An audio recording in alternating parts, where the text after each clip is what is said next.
Hi hello ಎಲ್ರಿಗೂ ನಮಸ್ತೆ. ನೀವು ನೋಡ್ತಾ ಇದ್ದೀರಾ ವಿಶ್ವವಾಣಿ ಸ್ಪೆಷಲ್. ನಾನು ವೈದೇಹಿ ಬಾಟಿ. ಇವತ್ತು ನಮ್ಮ ಜೊತೆಗೆ ಇರುವಂತಹ ಗೆಸ್ಟ್ ನಿಮ್ಮೆಲ್ರಿಗೂ ಕೂಡ ಗೊತ್ತಿದೆ ಎಷ್ಟು ಒಂದು ಆ ಸೀರಿಯಲ್ ಹೈಪ್ ಕ್ರಿಯೇಟ್ ಮಾಡಿದೆ ಅಂತ. ಕರ್ಣ ಸೀರಿಯಲ್ ಅದರಲ್ಲಿ ಪಾರ್ಟ್ ಮಾಡಿರುವಂತಹ ನಮ್ರತಾ ಗೌಡ ಅವರು ನಮ್ಮ ಜೊತೆಗೆ ಇದ್ದಾರೆ. ಸೊ ಅವರ ಪಾತ್ರದ ಬಗ್ಗೆ, ಹಾಗೆ ಈ ಸೀರಿಯಲ್ನ ಹೇಗೆ ಒಪ್ಕೊಂಡ್ರು, ಅವರ ನಿರೀಕ್ಷೆ ಏನೇನಿದೆ ಸೀರಿಯಲ್ ಮೇಲೆ, ಹಾಗೆ ಜನರು ಅವರನ್ನ ಎಷ್ಟರ ಮಟ್ಟಿಗೆ ಇಷ್ಟಪಡ್ಬೋದು ಈ ಸೀರಿಯಲ್ ಆದಮೇಲೆ, ಈ ಸೀರಿಯಲಿಂದ ಅಂತ. ಸೊ ಮೊದಲೇದಾಗಿ ಅವ್ರನ್ನ ಕಾರ್ಯಕ್ರಮಕ್ಕೆ ಸ್ವಾಗತಿಸೋಣ, ಅದಾದ್ಮೇಲೆ ಮಾತುಕತೆಯನ್ನು ಮುಂದುವರಿಸೋಣ. ನಮ್ರತಾ, ನಮ್ಮ ಕಾರ್ಯಕ್ರಮಕ್ಕೆ ಸ್ವಾಗತ. Thank you so much Vaidehi. ಹೇಗಿದ್ದೀರಾ? ಎಸ್, ನಾನು ಚೆನ್ನಾಗಿದ್ದೀನಿ. ನೀವು? ಸೂಪರ್. ಸೊ ಸೋಷಿಯಲ್ ಮೀಡಿಯಾದಲ್ಲಂತೂ ಸಿಕ್ಕಾಪಟ್ಟೆ ಆ್ಯಕ್ಟಿವ್. ಅದ್ರಲ್ಲಿ ನೋಡಿ ಇನ್ನೂ ಜಾಸ್ತಿ ಇಷ್ಟಪಡೋದಕ್ಕೆ ಸ್ಟಾರ್ಟ್ ಮಾಡಿದ್ರು ಜನರು ನಿಮ್ಮನ್ನು. ಈಗ ಕರ್ಣ ಸೀರಿಯಲ್ ಮೂಲಕ ಮತ್ತೆ ಕಿರುತೆರೆಗೆ ಎಂಟ್ರಿ ಕೊಡ್ತಾ ಇದ್ದೀರಾ. ಸೊ ಎಕ್ಸ್ಪೆಕ್ಟೇಷನ್ಸ್ ಎಷ್ಟಿದೆ? ಬೆಟ್ಟದಷ್ಟಿದೆ ಎಕ್ಸ್ಪೆಕ್ಟೇಷನ್ಸ್. ನಿತ್ಯ ಅನ್ನೋ ಒಂದು ಪಾತ್ರ ಮಾಡ್ತಾ ಇದ್ದೀನಿ ನಾನು ಕರ್ಣ ಧಾರಾವಾಹಿಲಿ. ಸೊ ಆಫ್ಟರ್ 2-3 years ಮತ್ತೆ ನಾನು ಒಂದು ಧಾರಾವಾಹಿ ಮಾಡ್ತಾ ಇದ್ದೀನಿ, ಅಂದರೆ ನಾಗಿಣಿ. ಇದೇ ಜೀ ಕನ್ನಡದಲ್ಲಿ ಬಂದಂಥ ಒಂದು ಸೂಪರ್ ಹಿಟ್ ಧಾರಾವಾಹಿ ಅಂತ ಹೇಳಿದ್ರೆ ತಪ್ಪಾಗಲ್ಲ. ಸೊ ಅದಾದಮೇಲೆ ನಾನು ವೆಯ್ಟ್ ಮಾಡ್ತಾ ಇದ್ದೆ, ಅಂದರೆ ಆಫರ್ಸ್ ಬಂತು ಆ್ಯಂಡ್ ತುಂಬಾ ಚೂಸಿ ಆಗಿದ್ದೆ. ಇದು ಮಾಡಬೇಕಾ, ಇದು ಮಾಡಬಾರ್ದಾ, ಪಾತ್ರ ಚೆನ್ನಾಗಿರಬೇಕು, ಅದಕ್ಕೊಂದು ಪ್ರಾಮುಖ್ಯತೆ ಇರಬೇಕು ಅಂತ. ಸೊ ಅದಾದಮೇಲೆ ಬಂದಂಥ ಪ್ರಾಜೆಕ್ಟೇ Karna. So without second thoughts ಕತೆ ಇಷ್ಟ ಆಯಿತು, ನನ್ನ ಪಾತ್ರ ಇಷ್ಟ ಆಯಿತು, ಹಾಗೆ ಒಪ್ಕೊಂಡೆ. ಓಕೆ. ಸೊ ಹೇಗೆ ಅಪ್ರೋಚ್ ಮಾಡಿದ್ರು ನಿಮ್ಮನ್ನು? ಆಮೇಲೆ ಯಾವ ಥರ ಅಪ್ರೋಚ್ ಮಾಡಿದ್ರು ನೀವು? ಏನು ಅವರಿಗೆ ಫಸ್ಟ್ ರಿಯಾಕ್ಷನ್ ಏನಿತ್ತು ಈ ಪಾತ್ರದ ಬಗ್ಗೆ ನಿಮಗೆ? So it's a funny story actually. ತುಂಬ ಜನಕ್ಕೆ ಗೊತ್ತಿಲ್ಲ. ಕರ್ಣ ಅನ್ನೋ ಒಂದು ಪ್ರಾಜೆಕ್ಟ್ ಇದು ಈ ಹಿಂದೆ 1-2 ವರ್ಷದ ಹಿಂದೆನೇ ಮಾಡಬೇಕಾಗಿತ್ತು, ಅಂದರೆ ನಾಗಿಣಿ ಆದಮೇಲೆ. I was just taking a break, ಒಂದು 6 months ಬ್ರೇಕಲ್ಲಿದ್ದೆ. ಆಗ ಕರ್ಣ ಅನ್ನೋ ಒಂದು ಸೀರಿಯಲ್ ಶುರು ಆಗ್ತಾ ಇದೆ. ಸೊ ಅದರಲ್ಲಿ ಒಂದು ಚಾಲೆಂಜಿಂಗ್ ಪಾತ್ರ ಇದೆ ಅಂತ ನನಗೆ ಬಂದಿತ್ತು ಅದು ಆಗ. But due to some reasons ಆಗಲಿಲ್ಲ. ಸೊ ಹಾಗಾಗಿ ಆಫ್ಟರ್ 2 years ಮತ್ತೆ ಆ ಪಾತ್ರ ನನಗೆ ಬಂದಾಗ I thought okay, this is a calling, ಅಂದರೆ ಏನೋ ಒಂದು ರೀಸನ್ ಇದೆ, I think I should give it a try ಅಂತ ನಾನು ಬಂದು ಕತೆ ಕೇಳಿ ಏನೇನು ಚೇಂಜಸ್ ಆಗಿದೆ, ಸೊ ಆ ಒಂದು ಪಾತ್ರಕ್ಕಿರೋ ಪ್ರಾಮುಖ್ಯತೆ ಏನು ಅಂತೆಲ್ಲ ತಿಳ್ಕೊಂಡು ಸ್ವಲ್ಪ ಡಿಸ್ಕಷನ್ಸ್ ಆದಮೇಲೆ I was like let's do it. Okay. So ಹಾಗೆ ಬಂದಂಥ ಒಂದು ಪ್ರಾಜೆಕ್ಟ್. ಸೊ ನಿಮ್ಮ ಹಿಂದಿನ ಸೀರಿಯಲ್ಗಳಲ್ಲಿ ನಾವು ನೋಡ್ತಾ ಹೋದರೆ ಅದರಲ್ಲೂ ಕೂಡ ಇಬ್ರು ಹೀರೋಯಿನ್ಸ್ ಇದ್ರು, ಒಬ್ಬ ಹೀರೋ ಇದ್ದಿದ್ದು. ಸೊ ಇದರಲ್ಲೂ ಕೂಡ ನೀವು ಇಬ್ರು ಹೀರೋಯಿನ್ಸ್ ಇದ್ದೀರಾ. ಸೊ ನಿಮ್ಮ ಜೊತೆಗೆ ಭವ್ಯ ಗೌಡ ಸ್ಕ್ರೀನ್ ಶೇರ್ ಮಾಡ್ಕೊಳ್ತಾ ಇದ್ದಾರೆ. ಹೇಗೆ ಅನ್ಸುತ್ತೆ ಒಂದು ಸೀರಿಯಲಲ್ಲಿ ಇಬ್ರು ಹೀರೋಯಿನ್ಸ್ ಇದ್ದರೆ? ಎಷ್ಟು ಫನ್ ಇರುತ್ತೆ ಮತ್ತು ಎಷ್ಟು ಚಾಲೆಂಜಿಂಗ್ ಆಗಿರುತ್ತೆ. ನಿಮ್ಮ ಒಂದು ರೋಲ್ನ ನೀವು ಏನಂತಾರೆ, ಅದಕ್ಕೆ ನ್ಯಾಯ ಒದಗಿಸ್ಬೇಕು, ಹಾಗೆ ನಿಮ್ಮ ಮೇಲೆ ಜಾಸ್ತಿ ಕಾನ್ಸಂಟ್ರೇಷನ್ ಬರೋ ಹಾಗೆ ನೀವು ಪ್ಲೇ ಮಾಡಬೇಕಾಗತ್ತೆ. ಸೊ ಎಷ್ಟು ಚಾಲೆಂಜಿಂಗ್ ಅನ್ಸುತ್ತೆ? ಹಂಗೇನಿಲ್ಲ, it's not challenging at all. It's actually ನೀವು ಹೇಳಿದಾಗ ಇಟ್ ವಿಲ್ ಬಿ ಫನ್. ಅಂದರೆ ನಾವು ಒಂದು ಪಾತ್ರದ ಜೊತೆ ನಾವು ವರ್ಕ್ ಮಾಡ್ತಾ ಇದ್ದೀವಿ ಅಂದಾಗ, ಆ್ಯಂಡ್ ಅವರು ಕೂಡ ಒಂದು ಒಳ್ಳೆ ಆ್ಯಕ್ಟ್ರೆಸ್ ಅಂದಾಗ ಇಟ್ಸ್ ಆ್ಯಕ್ಚುಲಿ ಒಂದು motivation to do better. And since ನನಗೆ ಭವ್ಯ ಮುಂಚೆಯಿಂದನೂ ಗೊತ್ತಿರೋದ್ರಿಂದ ಅದು ಒಂಚೂರು ಬಾಂಡಿಂಗ್ ಈಸಿ ಆಯಿತು, ಅಕ್ಕ ತಂಗಿ ಬಾಂಡಿಂಗ್. ಸೊ ನಾನು ಅಕ್ಕ ನಿತ್ಯ, ಅವಳು ನಿಧಿ ತಂಗಿ ಆಗಿರ್ತಾಳೆ. ಸೊ ಹಾಗಾಗಿ ನಮ್ಮೊಂದು ಕೆಮಿಸ್ಟ್ರಿ ಇದೆ ಗೊತ್ತಾ, ಅದು ಇನ್ಸ್ಟೆಂಟ್ ಆಗಿ ಕ್ಲಿಕ್ ಆಯಿತು. ಸೊ ಪ್ರಾಬಬ್ಲಿ ಹೊಸಬ್ರ ಜೊತೆ ಇದ್ದಾಗ ಪ್ರಾಬಬ್ಲಿ ಒಂದು 2-3 ದಿನ ಬೇಕಾಗ್ತಿತ್ತೇನೋ ಕೆಮಿಸ್ಟ್ರಿ ಹೊಂದ್ಕೊಳ್ಳೋಕ್ಕೆ. ಬಟ್ ಇಲ್ಲಿ ಇನ್ಸ್ಟೆಂಟ್ ಆಗಿ we started of. And scenes ಎಲ್ಲ ಸಿಕ್ಕಾಪಟ್ಟೆ ಮಜಾ ಇದೆ. ಇನಿಷಿಯಲಿ ಅಂತೂ ನಾವು ತುಂಬ ಮಜಾ ಮಾಡ್ತಾ ಇದ್ದೀವಿ. ಸೊ ನಮ್ಮ ಅಜ್ಜಿ ಪಾತ್ರ ಕೂಡ ಇದೆ. ಸೊ ನಮ್ಮ ಮನೇಲಿ ನಮ್ಮ ಚೊಕ್ಕದಾದ ಫ್ಯಾಮಿಲಿ ಜೊತೆ we are always having fun. So ಚೆನ್ನಾಗಿದೆ, ಕಾಂಪಿಟೇಷನ್ ಥರ ಏನೂ ಇಲ್ಲ. ಆ್ಯಂಡ್ ಜನಕ್ಕೆ it's a fees two watch actually. So ಇಬ್ಬರು ಹೀರೋಯಿನ್ ಇದ್ದಾಗ ಜನಕ್ಕೆ ಇಟ್ಸ್ ಅ ಪ್ಲಸ್ ಅಂತ ನನಗನ್ಸುತ್ತೆ. ಓಕೆ. ಸೊ ಸೀರಿಯಲ್ ಆಬ್ವಿಯಸ್ಲಿ ಇವಾಗ ಶೂಟಿಂಗ್ ಎಲ್ಲ ಸ್ಟಾರ್ಟ್ ಆಗಿದೆ ಅಂತ ಅಂದ್ಕೊಳ್ತೀನಿ. ಸೊ ಇವಾಗ ಇನಿಷಿಯಲ್ ಡೇಸಲ್ಲಿ ನೀವು ಮತ್ತು ಕಿರಣ್ ರಾಜು ಮತ್ತು ಭವ್ಯ ಗೌಡ ಅವರ ಒಂದು ಸೀಕ್ವೆನ್ಸ್ ಬರೋದು, ಆಮೇಲೆ ಶೂಟಿಂಗ್ ಟೈಮಲ್ಲಿ ಏನಾದರೂ ಫನ್ ಮೂಮೆಂಟ್ಸ್ ಆಗೋದು, ಆ ಥರದ್ದು ಏನಾದರೂ ಇದ್ರೆ ಶೇರ್ ಮಾಡ್ಕೋಬೋದಾ ಅಂತ? ಸೊ ನಾನು ಆ್ಯಕ್ಚುಲಿ ಲೇಟಾಗಿ ಜಾಯ್ನ್ ಆಗಿದ್ದು ಕ್ರೂನ. ಸೊ ಅದಕ್ಕಿಂತ ಮುಂಚೆ ಆಲ್ರೆಡಿ ಅವರಿಬ್ಬರದ್ದು ಶೂಟ್ ಆಗ್ತಾಯಿತ್ತು. ಸೊ ನನಗೆ ಅಷ್ಟಾಗಿ ಕರ್ಣ ಜೊತೆ ಒಂದು ಕಾಂಬಿನೇಷನ್ ಇನ್ನ ಸೀನ್ಸ್ ಬಂದಿಲ್ಲ ನನಗೆ. ಸೊ ಹಾಗಾಗಿ ನಂದು ಮತ್ತು ನಿಧಿದೆ ಜಾಸ್ತಿ ಭವ್ಯದು. ಫನ್ ಅಂದರೆ ನಾವು ರಮೇಶೇಂದ್ರ ಸರ್ ಏನಂತಾರೆ ಡಿರೆಕ್ಷನಲ್ ವರ್ಕ್ ಮಾಡ್ತಿರೋದ್ರಿಂದ ತುಂಬ ಜನಕ್ಕೆ ಗೊತ್ತಿದೆಯೋ ಇಲ್ವೋ ಗೊತ್ತಿಲ್ಲ, he is a fun director to work with. ಅಂದರೆ ನಾವು ಆ್ಯಕ್ಚುಲಿ ಅದೃಷ್ಟ ಮಾಡಿರಬೇಕು ಅಂತ ಒಂದು ಡೈರೆಕ್ಟರ್ ಕೆಳಗೆ ಕೆಲಸ ಮಾಡೋದಕ್ಕೆ. ಬಿಕಾಸ್ ತುಂಬಾ ಕಲಿತಾ ಇದ್ದೀನಿ ನಾನು ಇಷ್ಟು ವರ್ಷ ಟೆಲಿವಿಷನ್ ಮಾಡ್ಕೊಂಬಂದ್ರೂ ಸಿಕ್ಕಾಪಟ್ಟೆ I am learning and unlearning a lot of things. ಆ ಒಂದು ಪ್ರಾಸೆಸ್ಸಲ್ಲಿ ಅವ್ರ ಜೊತೆ ಒಂದು ಆ ಫನ್ ಇದೆ ಗೊತ್ತಾ, ಅಂದರೆ ಮಧ್ಯದಲ್ಲಿ ನಮ್ಮನ್ನೆಲ್ಲ ನಗ್ಸೋದು, ಆ ಸ್ಟ್ರೆಸ್ನ ರಿಲೀವ್ ಮಾಡೋದು, ಅಂದರೆ ಅಷ್ಟು ಕಂಟಿನ್ಯೂಸ್ ಶೂಟಲ್ಲಿ. ಸೊ ಅದೊಂದು it is nice, it's a nice feeling with the crew. Ramesh ಇಂದಲ್ ಸರ್ ಜೊತೆ ಅಂತಂದರೆ ಅವ್ರ ಬಗ್ಗೆ ನಾವು ಕೇಳಲೇಬೇಕು. ಬಿಕಾಸ್ ಅವರು ಒಳ್ಳೆ ಪರ್ಸನ್ ಅಂತ ನಾವು ಏನು ಅವ್ರ ಜೊತೆ ಮಾತಾಡಿದಾಗ, ಅವ್ರ ಜೊತೆ ನಾವು ಇಂಟ್ರ್ಯಾಕ್ಟ್ ಮಾಡಿದಾಗ, ಆಮೇಲೆ ತುಂಬ ಕೈಂಡು, ತುಂಬ ಸಾಫ್ಟ್ ನೇಚರ್ ಅಂತ ಗೊತ್ತಾಗುತ್ತೆ. ಬಟ್ ಇನ್ ದ ಸೆನ್ಸ್ ನಾವು ಫಸ್ಟ್ ಅವ್ರನ್ನ ಇಂಪ್ರೆಷನ್ ನೋಡಿದ ತಕ್ಷಣ ಅಪ್ಪ ಇವರು ವಿಲನ್ ಕ್ಯಾರೆಕ್ಟರ್ ಮಾಡ್ತಾರೆ, ಭಯ ಆಗುತ್ತೆ, ಇವ್ರು ಹೆಂಗೆ ಮಾತಾಡ್ತಾರೋ ಏನೋ ಅಂತ, ಸ್ಟ್ರಿಕ್ಟ್ ಇದ್ದಾರೋ ಏನೋ ಅಂತ ಅನ್ಸುತ್ತೆ ನೋಡಿದವ್ರಿಗೆ ಫಸ್ಟ್ ಇಂಪ್ರೆಷನ್. ಸೊ ಅವ್ರ ಜೊತೆ ವರ್ಕ್ ಮಾಡೋದು, ಅವರ ನಿರ್ದೇಶನದಲ್ಲಿ ಕೆಲಸ ಮಾಡೋದು ಅಂತಂದರೆ how fun it will. So Ramesh Chandra sir ಜೊತೆ ಅವ್ರಿಗೆ ಗೊತ್ತಿದೆಯೋ ಅಲ್ವೋ ಗೊತ್ತಿಲ್ಲ, ತುಂಬ ಜನಕ್ಕೆ ಗೊತ್ತಿದೆಯೋ ಇಲ್ವೋ, ನಾನು ಅವ್ರ ಜೊತೆ ಚೈಲ್ಡ್ ಆರ್ಟಿಸ್ಟಾಗಿ ಒಂದು ಪ್ರಾಜೆಕ್ಟಲ್ಲಿ ಕೆಲಸ ಮಾಡಿದ್ದೆ. ಸೊ ಆಗಲೇ ನಾನು ಅವ್ರ ಆ್ಯಕ್ಟಿಂಗ್ ನೋಡಿ ಓ ಮೈ ಗಾಡ್ ಅಂತ ಅನ್ಸೋದು ನನಗೆ. ಸೊ ಅಂದರೆ ಅವ್ರು ಆ್ಯಸ್ ಅನ್ ಆ್ಯಕ್ಟರ್ ನಾನು ನೋಡ್ಕೊಂಡ್ಬಂದಿದ್ದೀನಿ, ಬಟ್ ಆ್ಯಸ್ ಅ ಡಿರೆಕ್ಟರ್ ನಾನು ಅವ್ರ ಜೊತೆ ಕೆಲಸ ಮಾಡೋಕ್ಕೆ ಯಾವುದೇ ಒಂದು ಚಾನ್ಸ್ ಸಿಕ್ಕಿರಲಿಲ್ಲ. ಸೊ ಸಿಕ್ಕಿದಾಗ ನನ್ನ ಫ್ರೆಂಡ್ಸ್ ಎಲ್ಲ, ನನ್ನ ಸ್ನೇಹಿತರೆಲ್ಲ, ತುಂಬ ಜನ ಇಂಡಸ್ಟ್ರಿಲಿ ಇರೋರೆಲ್ಲ ಹೇಳಿದ್ದು ಒಂದೇ, ನೀನು ಆ್ಯಕ್ಚುಲಿ ತುಂಬ ಕಲಿತೀಯ, ಹೋಗು ಅವ್ರ ಹತ್ರ, ಅವ್ರ ಡಿರೆಕ್ಷನಲ್ಲಿ ನೀನು ತುಂಬ ಕಲಿತೀಯ, ತುಂಬ ಮಜಾ ಮಾಡ್ತೀಯ, ಹೀ ಈಸ್ ಅ ಫನ್ ಡಿರೆಕ್ಟರ್ ಅಂತ. ಸೊ ನಾನು ಶುರು ಮಾಡಿದ್ಮೇಲೆ ಕೆಲಸ ನನಗೆ ಅರ್ಥ ಆಗ್ತಿದೆ, ಬಿಕಾಸ್ ಅಷ್ಟು ಮೋಟಿವೇಟ್ ಮಾಡ್ತಾರೆ, ಆಮೇಲೆ ಈಸಿ ಮಾಡಿಕೊಡ್ತಾರೆ ಜಾಬ್ನ, ತುಂಬ ಕಾಂಪ್ಲಿಕೇಟ್ ಮಾಡಲ್ಲ. So it is nice, it's very nice, ಒಳ್ಳೆ ಟೀಮ್. ಆ್ಯಂಡ್ ಶ್ರುತಿ ಮ್ಯಾಮ್, ಅಂದರೆ ಶ್ರುತಿ ನಾಯ್ಡು ಮ್ಯಾಮ್, ಅವ್ರ ಪ್ರೊಡಕ್ಷನಲ್ಲಿ ನಾನು ಮೊದಲನೇ ಬಾರಿ ಕೆಲಸ ಮಾಡ್ತಾ ಇರೋದು. So it is a very nice production house. ಅಂದರೆ ಅವರು ಕೂಡ, ಶ್ರುತಿ ಮ್ಯಾಮ್ ನನ್ನ ಅಪ್ರೋಚ್ ಮಾಡಿದ್ದು ಈ ಪ್ರಾಜೆಕ್ಟ್ಗೆ, ಆ್ಯಂಡ್ ಮಾತುಕತೆಗಳು, ಡಿಸ್ಕಷನ್ಸು, ಆ್ಯಂಡ್ ಸೆಟ್ಟಲ್ಲಿರುವಂಥ ಒಂದು ವಾತಾವರಣ, ಎವ್ರಿಥಿಂಗ್ ಇಸ್ ಪಾಸಿಟಿವ್. ಅಂದರೆ ಅನಿಸುತ್ತೆ ಗೊತ್ತಾ ನಿಮಗೆ, ಇದೊಂದು ಪಾಸಿಟಿವ್ ಪ್ರಾಜೆಕ್ಟ್, ಇದು ಸಿಕ್ಕಾಪಟ್ಟೆ ಸೌಂಡ್ ಮಾಡುತ್ತೆ, ತುಂಬ ಚೆನ್ನಾಗಾಗುತ್ತೆ ಅಂತ. ಸೊ ಆ ಎಲ್ಲ ವೈಬ್ಸು ಈ ಒಂದು ಪ್ರಾಜೆಕ್ಟಲ್ಲಿದೆ. ಓಕೆ. ಶ್ರುತಿ ಮ್ಯಾಮ್ ಜೊತೆ ನಾನು ಮಾತಾಡಿದಾಗ, ಇನ್ನೂ ಅದು ಕರ್ಣ ಸೀರಿಯಲ್ದು ಇನ್ನೂ ಸ್ಟಾರ್ಟ್ ಆಗಿರಲಿಲ್ಲ, ಆವಾಗ ನಾನು ಅವ್ರ ಜೊತೆ ಮಾತಾಡಿದೆ. ಕಿರಣ್ ಅವರಂತೂ ಫೈನಲೈಸ್ ಆಗಿತ್ತು, ಹೀರೋಯಿನ್ಸ್ನ ನಾವು ಹುಡುಕ್ತಾ ಇದ್ದೀವಿ ಅಂತ ಶ್ರುತಿ ಮ್ಯಾಮ್ ಹೇಳಿದರು. ನಾನು ಕೇಳಿದ್ದೆ ಅವರಿಗೆ, ಯಾವ ಥರ ಹುಡುಕ್ತೀರಾ, ಯಾವ ಥರ ನೀವು ಎಕ್ಸ್ಪೆಕ್ಟೇಷನ್ ಯಾವ ಥರ ಇಟ್ಕೋಬೇಕು ಅಂತಂದು.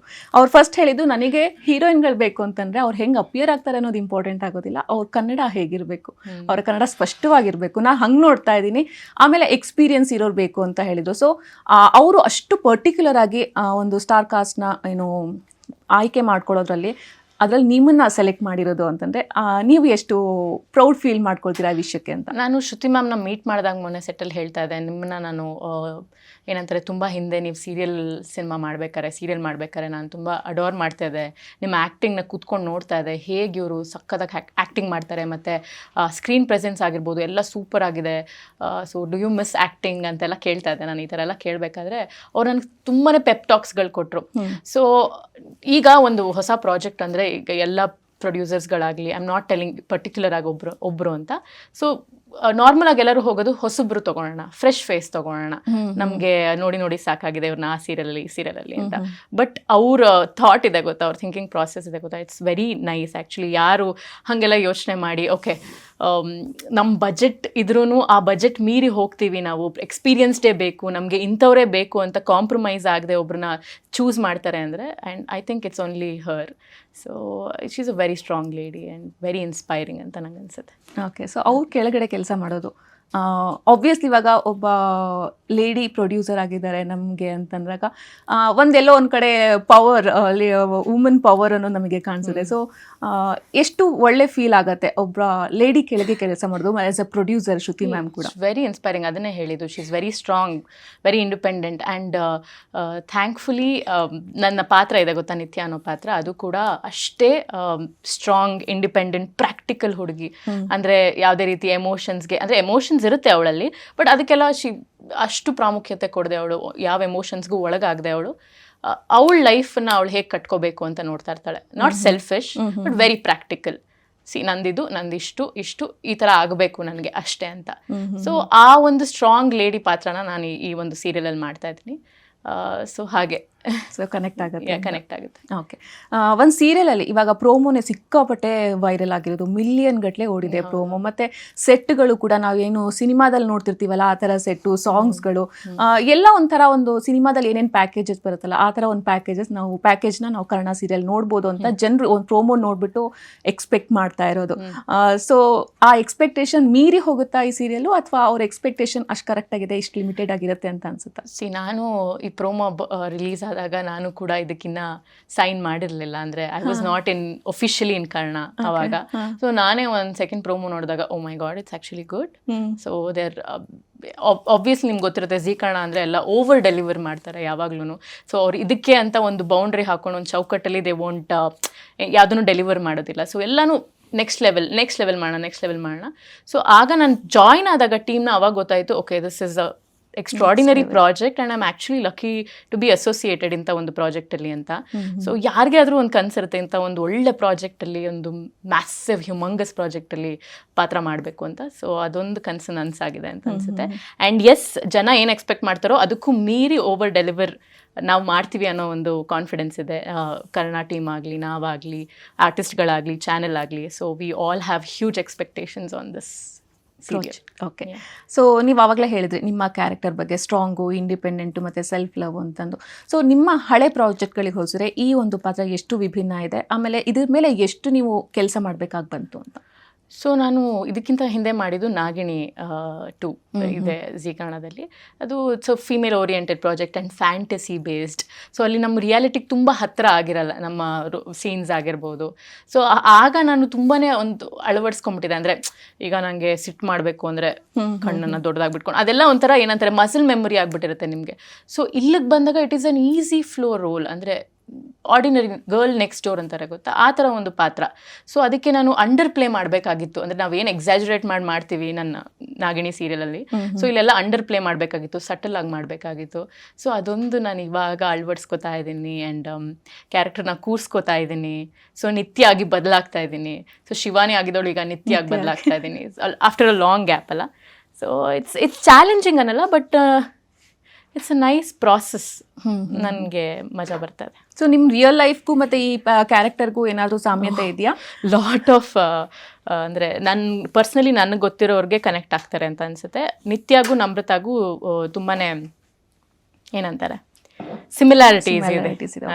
ಮಾತಾಡೋ ರೀತಿ ಆಗಿರ್ಬೋದು, ಥಟ್ ಅಂತ ಅಂದರೆ ಯೋಚನೆ ಮಾಡಿ ಹೇಳ್ತಾಳೆ ಅನ್ನೋದಲ್ಲ, ಆ ಕ್ಷಣಕ್ಕೆ ಅವಳಿಗೆ ಏನು ಸರಿ ಅನ್ಸುತ್ತೆ ಅವಳು ಅದೇ ಮಾಡೋದು, ಅದೇ ಹೇಳೋದು. ಸೊ ನಮ್ರತಾನು ಸ್ವಲ್ಪ ಹಾಗೆ ಅನ್ಸುತ್ತೆ, ಬಟ್ ಈಗ ಸ್ವಲ್ಪ ತಾಳ್ಮೆ ತಗೊಂಡಿದ್ದೀನಿ. ಅಂದರೆ ಕೋಪಿಷ್ಟೆ ಅಂತಲ್ಲ ನಿತ್ಯ, ಬಟ್ ವೆರಿ ಪ್ರಾಕ್ಟಿಕಲ್, ಕಡ್ಡಿ ತುಂಡಾಗೋ ಥರ ಮಾತಾಡ್ತಾರೆ. ಓಕೆ, ಸೊ ನಾವೆಲ್ಲ ಸೀರಿಯಲ್ಗಳನ್ನ ನೋಡ್ತಾ ಹೋದರೆ, ಎಲ್ಲ ಸೀರಿಯಲ್ ಇದು ಎಲ್ಲ ಪ್ರಾಜೆಕ್ಟ್ಗಳನ್ನ ತಗೊಂಡ್ರು ಅಲ್ಲಿ ವುಮೆನ್ ಓರಿಯೆಂಟೆಡ್ ಸೀರಿಯಲ್ಗಳೇ ತುಂಬ ನಾವು ನೋಡ್ತೀವಿ. ಯಾವಾಗ ನೋಡಿದ್ರು ಐ ಮೀನ್ ಜಾಸ್ತಿ ಹೀರೋಯಿನ್ನ ಜಾಸ್ತಿ ಹೈಪ್ ಮಾಡೋದು. ಹೌದು, ಸಿನಿಮಾಗಳಲ್ಲಿ ಬೇರೆ ಥರ ಇರುತ್ತೆ, ಸೀರಿಯಲ್ಗಳಲ್ಲಿ ಬೇರೆ ಥರ ಇರುತ್ತೆ. ಬಟ್ ಇದು ಮೆನ್ ಸೆಂಟ್ರಿಕ್ ಒಂದು ಕರ್ಣ ಅನ್ನೋದು ಅನ್ಸುತ್ತೆ. ಸೊ ಒಂದು ಸ್ವಲ್ಪ ಬೇರೆ ಎಲ್ಲ ಸೀರಿಯಲ್ಗಿಂತ ಹೋಲಿಸಿದ್ರೆ ಇದೊಂದು ಸ್ವಲ್ಪ ಡಿಫ್ರೆಂಟ್ ಆಗಿದೆ ಬರೋದು. ಸೊ ಈ ಥರ ಪ್ರಾಜೆಕ್ಟ್ಗಳು ಎಷ್ಟು ಮುಖ್ಯ ಆಗುತ್ತೆ, ಬಿಕಾಸ್ ವುಮೆನ್ ಓರಿಯೆಂಟೆಡ್ ಪ್ರಾಜೆಕ್ಟ್ಗಳನ್ನೇ ಮಾಡ್ತಾ ಹೋದ್ರೆ ಅದೇ ರೀತಿಯಾದಂತಹ ಕತೆ, ಅದೇ ರೀತಿಯಾದಂತಹ ಪಾತ್ರಗಳು. ಸೊ ಕರ್ಣ ಎಷ್ಟು ಡಿಫ್ರೆಂಟ್ ಆಗುತ್ತೆ. ನಾನು ಭವ್ಯ ಆಕ್ಚುಲಿ ಅಲ್ಲಿ ಕುತ್ಕೊಂಡು ಅದೇ ಮಾತಾಡ್ತಾ ಇದ್ವಿ. ನಾವು ಮಾಡಿದೀವಿ, ನಾವು ವುಮೆನ್ ಸೆಂಟ್ರಿಕ್ ಈಗ ಮಾಡ್ಬಿಟ್ಟಿದೀವಿ ಅಂಡ್ ನಮಗೆ ಗೊತ್ತು ಅಲ್ಲಿ ಏನು ವರ್ಕ್ ಆಗುತ್ತೆ ಏನು ವರ್ಕ್ ಆಗಲ್ಲ ಅಂತ. We should move forward and try something new ಅನ್ನೋದು ಮಾತಾಡ್ತಾ ಇದ್ವಿ ನಾನು ಭವ್ಯ ಅಲ್ಲಿ ಕುತ್ಕೊಂಡು. ಸೊ ಥ್ಯಾಂಕ್ಫುಲಿ ಈಗ ಇತ್ತೀಚೆಗೆ ಟ್ರೆಂಡ್ ಆಗ್ತಿರೋದು ಮೆನ್ ಸೆಂಟ್ರಿಕ್ ಸೀರಿಯಲ್ಸ್, ಎಲ್ಲರಿಗೂ ಗೊತ್ತಿರುತ್ತೆ ಅದು. But I don't think Karna ಆ ಒಂದು ಲಿಸ್ಟಲ್ಲಿ ಬರುತ್ತೆ ಅಂತ. Karna is a mixture of ತುಂಬ ಎಮೋಷನ್ಸ್, ತುಂಬ ಕ್ಯಾರೆಕ್ಟರ್ಸ್. ಕರ್ಣ ಹೆಂಗೆ, ಅವ್ನು ಸುತ್ತ ಇರೋರು ಹೆಂಗೆ, ಅವ್ನು ಯಾರ ಜೊತೆ ಬೆರಿತಾನೆ, ಅಥವಾ ನಿತ್ಯ ನಿಧಿ ಅವರಿಬ್ಬರು ಹೆಂಗೆ. ಸೊ ದರ್ಸ್ ಲಾಟ್ ಆಫ್ ಕಾಂಪೋಸಿಷನ್ಸ್ ಇಲ್ಲಿ. ಯಾವುದು ಕೂಡ ನಿಮಗೆ ಮೊನಾಟನಸ್ ಅನ್ಸಲ್ಲ, ಆ ಸೀರಿಯಲ್ ನೋಡಿದ್ವಿ ಈ ಸೀರಿಯಲ್ಲು ಹಾಗೆ ಇದೆ ಅಂತ ನಿಮ್ಗೆ ಅನ್ಸುತ್ತೆ. It's not at all that. It's completely different. And ನಾನೇ ತುಂಬ ಸೀನ್ಸ್ ಮಾಡ್ಬೇಕಾದ್ರೆ ನಗ್ತಾ ಇರ್ತೀನಿ, ಅಥವಾ ಒಂದು ಎಮೋಷ್ನಲ್ ಸೀನ್ ಮಾಡಿದ್ವಿ ಯಾವಾಗಲೂ ಸ್ಟಾರ್ಟಿಂಗಲ್ಲಿ, ನಾನು ಬಂದು ಸ್ಟಾರ್ಟಿಂಗಲ್ಲಿ. ಸೊ ಅದು ನನಗೆ ನಿಜವಾಗ್ಲೂ ಅಳು ತರಿಸ್ತು. ಸೊ ತುಂಬ ತುಂಬ ವರ್ಕ್ ಮಾಡ್ತಾ ಇದ್ದೇವೆ ಅದ್ರ ಮೇಲೆ. ಓಕೆ, ಸೊ ಕರ್ಣದಲ್ಲಿ ಕಿರಣ್ ರಾಜ್ ಮೇನ್ ಕ್ಯಾರೆಕ್ಟರ್ ಮಾಡ್ತಾ ಇದ್ದಾರೆ. ಕರ್ಣ ಆಗಿ ಕಿರಣ್ ರಾಜ್ ಎಲ್ಲರೂ ಮುಂದೆ ಬರ್ತಾ ಇದ್ದಾರೆ. ಆಫ್ಟರ್ ಲಾಂಗ್ ಟೈಮ್ ಕಿರುತೆರೆಗೆ ಬರ್ತಾ ಇರೋದವರು. ಅವರ ಡೆಡಿಕೇಶನ್ ಬಗ್ಗೆ ನಮಗೆ ಗೊತ್ತಾಯಿದೆ, ಬಿಕಾಸ್ ನಾನು ಅವ್ರನ್ನ ಮಾತಾಡಿಸಿದಾಗ ಅವ್ರ ಮಾತು, ಅವ್ರ ನಡವಳಿಕೆ, ಅವರ ಬಾಡಿ ಲ್ಯಾಂಗ್ವೇಜ್, ಅವ್ರು ಎಷ್ಟು ಡೆಡಿಕೇಟೆಡ್ ಅವರ ಕೆಲಸಕ್ಕೆ ಅಂತಂದು. ಸೊ ಆಬ್ವಿಯಸ್ಲಿ ಈ ಒಂದು ಪ್ರಾಜೆಕ್ಟ್ಗೆ ಅವ್ರು ಅಷ್ಟೇ ಡೆಡಿಕೇಟೆಡ್ ಆಗಿ ಕೆಲಸ ಮಾಡ್ತಾ ಇದ್ದಾರೆ. ಅಷ್ಟೇ ಅಲ್ಲದೆ ಅವ್ರು ಹೇಳಿದ್ರು ಕೂಡ ನನಗೆ ಒಳ್ಳೆ ಕತೆ ಸಿಕ್ತು ಅಂದರೆ ನಾನು ಕಿರುತೆರೆಗೆ ಮತ್ತೆ ಬಂದೇ ಬರ್ತೀನಿ ಅಂತ. ಸೊ ಅವರ ಡೆಡಿಕೇಶನ್ ಬಗ್ಗೆ, ಅವರ ಕೆಲಸದ ಬಗ್ಗೆ, ಅವರು ನಿಮ್ಗಳ ಜೊತೆಗೆ ಇರುವಂತಹ ಒಂದು ರೀತಿ ಅದರದ್ದೆಲ್ಲ ಹೇಳೋದಾದರೆ.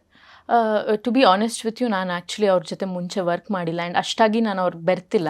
ನಾನು ಈಗಲೇ ಈ ಸೀರಿಯಲ್ ಮಾಡ್ಬೇಕಾದ್ರೆ ಅವ್ರ ಜೊತೆ ಮಾತುಕತೆ ಆಡ್ತಾ ಇರೋದು ಆ್ಯಂಡ್ ವೆರಿ ಮಿನಿಮಲ್ ಕಾನ್ವರ್ಸೇಷನ್ಸ್ ಆಗ್ತದೆ ನನಗೂ ಅವ್ರಿಗೂ. ಅಂದರೆ ಹಾಯ್ ಬಾಯ್ ಹೇಗಿದ್ದೀರಾ, ಹೇಗೆ ನಡೀತಾ ಇದೆ ಶೂಟಿಂಗು, ಒಂದು 4-5 ದಿನ ಮಾಡಿರ್ಬೋದು ಅಷ್ಟೇ ಅವ್ರ ಜೊತೆ shoot. It's a very sweet, humble, down to earth person ಅಂತ ನನಗನ್ಸುತ್ತೆ. And is also very dedicated. ಸೆಟ್ಟಲ್ಲಿ ನಾರ್ಮಲ್ ಆಗಿ ಆರಾಮಾಗಿ ಆ ಥರ ಇಲ್ಲ ಅವರು. Is very concentrated. ಸೀನ್ಗೆ ಏನು ಬೇಕು, ಎಷ್ಟು ಬೇಕು ಅಷ್ಟು ಮಾತಾಡ್ತಾರೆ. ಅದರ್ವೈಸ್ ಮಾತೂ ಕಡಿಮೆ ಅಂತ ನಾನು ನೋಡಿರೋ ಪ್ರಕಾರ. And yes, he deserves the role ಅಂತ ನನಗನ್ಸುತ್ತೆ. ಬಿಕಾಸ್ ನಾನು ಅವ್ರನ್ನ ಕರ್ಣ ಆಗಿ ನೋಡ್ತಾ ಇದ್ದೀನಿ, ಕಿರಣ್ ರಾಜ್ ಆಗಿ ನೋಡ್ತಾ ಇಲ್ಲ. And is a perfect fit for that roll. And of course ಅವರು ಕೂಡ ಅದಕ್ಕಾಗಿ ನಾನು ಕೇಳ್ಪಟ್ಟಿದ್ದು ತುಂಬಾ ಹೋಮ್ವರ್ಕ್ ಮಾಡಿದ್ದಾರೆ ಅಂತ. ಅಂದರೆ ಅವರು ಗೈನಕಾಲಜಿಸ್ಟ್ ರೋಲ್ ಮಾಡ್ತಾ ಇದ್ದಾರೆ, ಸೊ ಅದ್ರ ಬಗ್ಗೆ ತುಂಬ ಓದ್ಕೊಂಡಿದ್ದಾರೆ, ತಿಳ್ಕೊಂಡಿದ್ದಾರೆ. ಆ್ಯಂಡ್ ಆ ಕ್ಯಾರೆಕ್ಟರ್ನ ಆಲ್ಮೋಸ್ಟ್ ಏನಂತಾರೆ ಪರಕಾಯ ಪ್ರವೇಶ ಮಾಡಿದ್ದಾರೆ. he is playing ತುಂಬಾ ಜನದ ಡ್ರೀಮ್ ರೋಲ್ನ he is playing and he deserves it. Okay, so ನಾನು ಅವಾಗಲೇ ಹೇಳಿದೆ ಸ್ಟಾರ್ಟಿಂಗಲ್ಲೇ, ಸೋಷಿಯಲ್ ಮೀಡಿಯಾದಲ್ಲಿ ನಿಮ್ಮನ್ನು ತುಂಬ ಜನ ನೋಡ್ತಾರೆ, ಇಷ್ಟಪಡ್ತಾರೆ ಅಂತ. ಬಿಕಾಸ್ ಒಂದು ಕಡೆ ನಿಮ್ಮ ಪ್ರಾಜೆಕ್ಟ್ಗಳಾಗಿರ್ಬೋದು, ಹಳೆ ಪ್ರಾಜೆಕ್ಟ್, ಬಿಗ್ ಬಾಸ್, ಅದೆಲ್ಲ ನೋಡಿದ ಮೇಲೆ ಒಂದು ಎಕ್ಸ್ಪೆಕ್ಟೇಷನ್ ಇರುತ್ತೆ ಮತ್ತೆ ನಮ್ರತನ ಈ ಥರದ್ದು ಒಂದು ಒಳ್ಳೆ ಕ್ಯಾರೆಕ್ಟರಲ್ಲಿ ನೋಡಬೇಕು ಅಂತ. ಅದರ ಜೊತೆಗೆ ಸೋಷಿಯಲ್ ಮೀಡಿಯಾದಲ್ಲಿ ನಿಮ್ಮ ಒಂದು ಡಾನ್ಸ್ ವೀಡಿಯೋಗಳು ಮಾತ್ರ ತುಂಬಾ ಇಷ್ಟಪಟ್ಟು ನೋಡ್ತಾರೆ. ಸೊ ಆಬ್ವಿಯಸ್ಲಿ ನಿಮ್ಮ ಡಾನ್ಸ್ ಪಾರ್ಟ್ನರ್ ಕಿಶನ್ ಅವರು ನಿಮ್ಮ ಒಳ್ಳೆ ಫ್ರೆಂಡ್ ಅಂತ ನಾವು ಕೇಳ್ಪಟ್ವಿ. ಆಮೇಲೆ ನಿಮಗೂ ಅವ್ರಿಗೂ ಸ್ಟಾರ್ಟಿಂಗಲ್ಲಿ ಒಬ್ರು ಕಂಡ್ರೆ ಒಬ್ರಿಗೆ ಆಗ್ತಾನೆ ಇರಲಿಲ್ಲ ಅನ್ನೋದನ್ನು ಕೇಳ್ಪಟ್ವಿ. ಸೊ ಇದೆಲ್ಲದ್ರ ನಡುವೆ ಒಂದು ಬರುತ್ತೆ, ಇಬ್ರು ಒಂದು ಸಿಹಿ ಸುದ್ದಿ ಕೊಡ್ತಾರೆ ಅಂತಂದು. Obviously that is not true. So ನೀವೇ ಕೇಳಿದಾ? ಇಲ್ಲ, ಮತ್ತೆ ಯಾರು ಕೇಳಿರೋದು? ನಿಮ್ ಚಾನಲ್ ಕೇಳಿದ? ನಾನು ಬೇರೆ ಕಡೆ ತುಂಬಾ ಜನ ಕಳ್ಸಿದ್ದಾರೆ, ಬೇರೆ ಕಡೆ ನೋಡಿದೆ ನಾನು, ನಿಮ್ ಚಾನಲ್ ಅಲ್ಲ. ಏನು ಸಿಹಿ ಸುದ್ದಿ ಇಲ್ಲ. ಕಿಶನ್ ಹೆಂಗಂದ್ರೆ ತಲಹಟೆ, ಅಂದ್ರೆ ಹಿ ಇಸ್ ವೆರಿ ಮಿಸ್ಚೀವಿಯಸ್, ನಾಟಿ ಆಯ್ತಾ. ಅವ್ರು ಎಲ್ಲೋ ಒಂದ್ ಕಡೆ ಏನೋ ಒಂದು ಹೇಳ್ಬಿಟ್ಟು ಬರ್ತಾರೆ, ಆಮೇಲೆ ಎಲ್ಲರೂ ನನ್ಗೆ ಅದನ್ನ ಕಳ್ಸಕ್ ಶುರು ಮಾಡ್ತಾರೆ. ನಂಗೆ ತುಂಬಾ ಒಳ್ಳೆ ಫ್ರೆಂಡ್ ಅವರು. He is a very good friend. And ನಾವು ಹೆಂಗೆ ಅಂದರೆ ನಾವು ಯಾವ ರೇಂಜಿಗೆ ಫ್ರೆಂಡ್ಸ್ ಅಂದರೆ we can't imagine each other as couples, ಅಥವಾ ನೀವು ಏನು ರೂಮರ್ಸ್ ಇರುತ್ತೆ ಗೊತ್ತಾ, ಆ ಥರ ಇಮ್ಯಾಜಿನೇ ಮಾಡ್ಕೊಳಕ್ಕಾಗಲ್ಲ. ನಮಗೆ ನಗು ಬಂದ್ಬಿಡುತ್ತೆ. As an dancer he is very dedicated and he is working on his acting career ಇವಾಗ. Very hard working. ನಾನು ನೋಡಿರೋಂಥ ನನ್ನ ಫ್ರೆಂಡ್ಸಲ್ಲಿ he is very hard working. So very good friend ನನಗೆ. ಅಷ್ಟೇ, ಇನ್ನೇನು ಸಿಹಿ ಸುದ್ದಿ ಇಲ್ಲ. ಅವ್ರು ಸುಮ್ಮನೆ ಹೇಳಿದ್ದಾರೆ. ನನ್ನ ಸಿಹಿ ಸುದ್ದಿ ಸದ್ಯಕ್ಕೆ I am doing a project Karna. ಇದೆಲ್ಲವನ್ನು ಹೊರತುಪಡಿಸಿದ್ರೆ ನಿಮ್ಮ ಒಂದು ಕಿರುತೆರೆ ಬಿಟ್ಟು ನೀವು ಹಿರಿತೆರೆಗೆ ಬರಬೇಕು, ಬೆಳ್ಳಿ ಪರದೆಗೆ ಬರಬೇಕು, ಅಲ್ಲಿ ಹೀರೋಯಿನ್ ಆಗಬೇಕು, ಆ ರೀತಿಯಾದಂತಹ ಒಂದಿಷ್ಟು ಕನಸುಗಳೇನಾದರೂ ಇದ್ದರೆ, ಅಥವಾ ಆಪರ್ಚುನಿಟೀಸ್ ಏನಾದರೂ ಬಂದಿತ್ತಾ? ನೀವೇನಾದರೂ ಕತೆ ಕೇಳ್ತಾ ಇದ್ದೀರಾ ಏನಂತ? ನಾನು ಆ್ಯಕ್ಚುಲಿ 2 ಸಿನಿಮಾ ಮಾಡ್ತಾ ಇದ್ದೀನಿ. ಸೊ ಅದ್ರ ಬಗ್ಗೆ ಇನ್ನು ಮುಂದಿನ ದಿನಗಳಲ್ಲಿ ಗೊತ್ತಾಗುತ್ತೆ.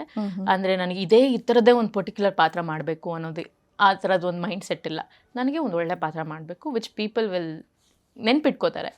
So one of that is Nithya. ಅಂದರೆ ನಿತ್ಯ ಅಂತ ನೆನ್ಪಿಟ್ಕೋತಾರೆ ಜನ. ಸೊ ಹಾಗೆ ಒಂದು ಪಾತ್ರಗಳು ನನಗೆ ಸಿಕ್ಕಿದ್ರೆ ಎಲ್ಲಾದರೂ, so I am ready and open for it. And yes, ಈಗ 2 ಸಿನಿಮಾ ಮಾಡಿದ್ದೀನಿ. I've started small and probably ನೋಡೋಣ. ಓಕೆ, ಸೊ ಕೊನೆಯದಾಗಿ ಕರ್ಣ, ಇದೇ ಜೂನ್ 16ನೇ ತಾರೀಕಿಂದ ಬರ್ತಾ ಇದೆ. ನಿಮ್ಮ ಪಾತ್ರ ಬಗ್ಗೆ ನೀವು ಆಬ್ವಿಯಸ್ಲಿ ಇವಾಗ ಎಲ್ಲ ಹೇಳ್ಕೊಂಡಿದ್ದೀರಾ, ಆದ್ರೂ ಕೂಡ ವೀಕ್ಷಕರಿಗೆ ಏನು ಹೇಳೋಕ್ಕೆ ಇಷ್ಟಪಡ್ತೀರಾ? ಹಾಗೆ ಈ ಸೀರಿಯಲಿಂದ ನಿಮ್ಮ ಒಂದು ಕರಿಯರಲ್ಲಿ ಎಂಥ ಗ್ರೋತ್ನ ನೀವು ಕಾಣ್ಬೋದು ಅಂತ ನೀವು ಅಂದ್ಕೊಳ್ತಾ ಇದ್ದೀರಾ? ಸಖತ್ ಹೆವಿ ಕ್ವೆಶ್ಚನ್. ಕರ್ಣ ಇದೆ 16ನೇ ತಾರೀಕಿಂದ ಶುರು ಆಗ್ತದೆ. ಆ್ಯಂಡ್ ನನಗೂ ಕೂಡ ನಂಬಕ್ಕಾಗ್ತಾಯಿಲ್ಲ. ಇಟ್ಸ್ ಬಿಕಾಸ್ ಟೈಮ್ ತುಂಬ ಬೇಗ ಓಡ್ತಾ ಇದೆ. ಅಂದರೆ ಮೊನ್ನೆ ನಾನು ಕ್ರೂನ ಜಾಯ್ನ್ ಆಗಿದ್ದು ಆ್ಯಂಡ್ ಆಲ್ರೆಡಿ ಟೆಲಿಕಾಸ್ಟ್ಗೆ ರೆಡಿ ಆಗಿಬಿಟ್ಟಿದೆ. ಸೊ ಎಸ್, ನೋಡಿ. ಆ್ಯಂಡ್ ಏನೇನು ಕನ್ಫ್ಯೂಷನ್ಸ್ ಇದೆ, ಏನೇನು ಕ್ವೆಶ್ಚನ್ಸ್ ಇದೆ, ಏನೇನು ಡೌಟ್ಸ್ ಇದೆ, ಎಲ್ಲರಿಗೂ ಏನಂತಾರೆ ಎಪಿಸೋಡ್ಸ್ ನೋಡಿದ್ಮೇಲೆ ಗೊತ್ತಾಗುತ್ತೆ ನಿತ್ಯ ಯಾರು, ನಿಧಿ ಯಾರು, ಕರ್ಣ ಹೇಗೆ ಅನ್ನೋದು. ಆ್ಯಂಡ್ ಒಂದೊಂದು ಪ್ರಾಮಿಸ್ ಮಾಡ್ತೀನಿ, ಇಂಥ ಒಂದು ಪ್ರಾಜೆಕ್ಟ್ ಮುಂಚೆ ಬಂದಿಲ್ಲ. And this is the first time. And it's massive, it's so good. ಎಲ್ಲರಿಗೂ ಇಷ್ಟ ಆಗುತ್ತೆ. ಅಂದರೆ ಚಿಕ್ಕ ಮಕ್ಕಳಿಂದ ಹಿಡಿದು ಹಿರಿಯರವರೆಗೂ ಎಲ್ಲರೂ ಕೂತ್ಕೊಂಡು ಇಷ್ಟಪಟ್ಟು ನೋಡುವಂಥ ಒಂದು ಪ್ರಾಜೆಕ್ಟ್ ಇದು. ಆ್ಯಂಡ್ ಇದರಿಂದ ಎಸ್, ಹೋಪ್ಫುಲಿ ನನ್ನ ಕರಿಯರ್ಗೆ ಒಂದು ಪ್ಲಸ್ ಆಗುತ್ತೆ. ಅದಕ್ಕಾಗಿ ನಾನು ಈ ಒಂದು ಸ್ಟೆಪ್ ತೊಗೊಂಡಿರೋದು. And I am wishing only positiveness ಕರ್ಣಾಗೆ ಆ್ಯಂಡ್ ಕರ್ಣಾಗೆ ಆ್ಯಂಡ್ ನಮ್ಮ ಟೀಮ್ಗೆ. So yes, I am really happy. And ಎಲ್ಲರೂ ನೋಡಿ ಅಂತ ಕೇಳ್ಕೊತೀನಿ ಅಷ್ಟೇ. Okay, thank you so much. ಇಷ್ಟೊತ್ತು ನಮ್ಮ ಜೊತೆಗೆ ಮಾತಾಡಿದ್ರೆ, ಹಾಗೆ ನಿಮ್ಮ ಸೀರಿಯಲ್ ತುಂಬ ಸಕ್ಸಸ್ಫುಲ್ ಆಗಲಿ ಅಂತ ನಾವು ಕೂಡ ಆಶಿಸ್ತೀವಿ. Thank you so much. Thank you. Yes, ಇದಾಗಿತ್ತು ನಮ್ರತಾ ಅವರ ಮಾತು. ಹೋಪ್ಫುಲಿ ಈ ವಿಡಿಯೋ ಇಷ್ಟವಾಗಿದೆ ಅಂತ ಭಾವಿಸ್ತೀನಿ. ಇಷ್ಟವಾಗಿದ್ದರೆ ಲೈಕ್ ಮಾಡಿ, ಕಮೆಂಟ್ ಮಾಡಿ, ಮತ್ತು ಶೇರ್ ಮಾಡಿ. ಹಾಗೆ ವಿಶ್ವವಾಣಿ ಟಿವಿ ಸ್ಪೆಷಲ್ ಯೂಟ್ಯೂಬ್ ಚಾನಲ್ನ ಸಬ್ಸ್ಕ್ರೈಬ್ ಮಾಡಿ. Thank you.